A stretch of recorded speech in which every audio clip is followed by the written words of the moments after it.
বাংলাদেশের রাজনৈতিক ইতিহাসে নতুন অধ্যায়ের সূচনা হতে যাচ্ছে আগামী মঙ্গলবার অর্থাৎ 17ই ফেব্রুয়ারি। বাংলাদেশ জাতীয়তাবাদী দলের চেয়ারম্যান তারেক রহমান দেশের নতুন প্রধানমন্ত্রী হিসেবে শপথ নেবেন ওই দিন। সাধারণ নির্বাচনে জয়ের পর প্রথমবারের মতো গণমাধ্যমের সামনে এসে ভবিষ্যৎ সরকারের নীতিগত অধিকার, পররাষ্ট্র কৌশল এবং আইন শৃঙ্খলার পরিস্থিতি নিয়ে স্পষ্ট বার্তা দিয়েছেন তিনি। শপথ গ্রহণ অনুষ্ঠানকে ঘিরে ইতিমধ্যেই কূটনৈতিক মহলে শুরু হয়েছে তৎপরতা। ভারতের প্রধানমন্ত্রী নরেন্দ্র মোদী সহ একাধিক রাষ্ট্র ও সরকারের প্রধানকে জানানো হয়েছে আমন্ত্রণ। তবে প্রধানমন্ত্রী নরেন্দ্র মোদীর পরিবর্তে লোকসভার স্পিকার ওম বিড়লা অনুষ্ঠানে ভারতের প্রতিনিধিত্ব করবেন বলে জানিয়েছে নয়াদিল্লি। তাঁর সঙ্গে থাকবেন ভারতের পররাষ্ট্র সচিব বিক্রম মিশ্রে।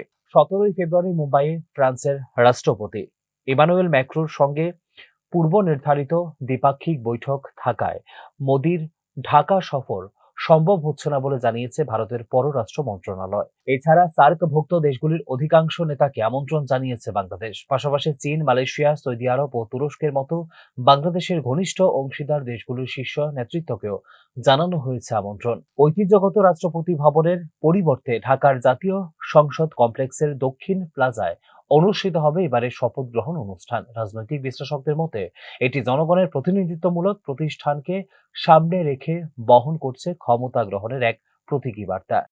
দক্ষিণ এশীয় আঞ্চলিক সহযোগিতা সংস্থা বা সার্ক প্রতিষ্ঠায় অগ্রণী ভূমিকা পালন করেছিল বাংলাদেশ। তাঁর বাবা প্রাক্তন রাষ্ট্রপতি জিয়াউর রহমানের উদ্যোগে সূচনা হয় এই আঞ্চলিক জোটের। নতুন সরকার গঠনের পর সদস্য রাষ্ট্রগুলির সঙ্গে আলোচনা করে সার্ককে পুনরুজ্জীবিত করার চেষ্টা করা হবে বলে জানিয়েছেন তারেক রহমান। দক্ষিণ এশিয়ায় আঞ্চলিক সহযোগিতা, বাণিজ্য ও নিরাপত্তা সংলাপ জোরদারে এটি গুরুত্বপূর্ণ পদক্ষেপ হতে পারে বলে মনে করছে কূটনৈতিক বিশ্লেষকরা। তাঁর সরকারের পররাষ্ট্রনীতি হবে সম্পূর্ণরূপে বাংলাদেশের জনগণের স্বার্থ নির্ভর এবং কোনো একটি দেশের প্রতি ঝুঁকে নয় বলে জানিয়েছেন তারেক রহমান।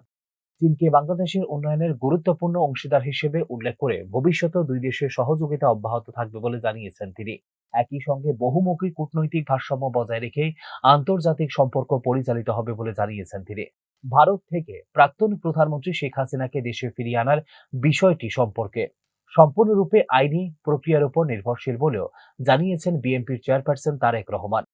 সব মিলিয়ে বাংলাদেশে 17ই ফেব্রুয়ারির এই শপথ গ্রহণ শুধু সরকার পরিবর্তনের আনুষ্ঠানিকতা নয়, বরং আঞ্চলিক কূটনীতিতে নতুন দৃষ্টিভঙ্গি, সার্ক পুনরুজ্জাগরণের উদ্যোগ এবং অভ্যন্তরীণ স্থিতিশীলতার প্রতিশ্রুতি নিয়ে এক নতুন রাজনৈতিক অধ্যায়ের সূচনা বলে মনে করছে রাজনৈতিক বিশ্লেষকরা।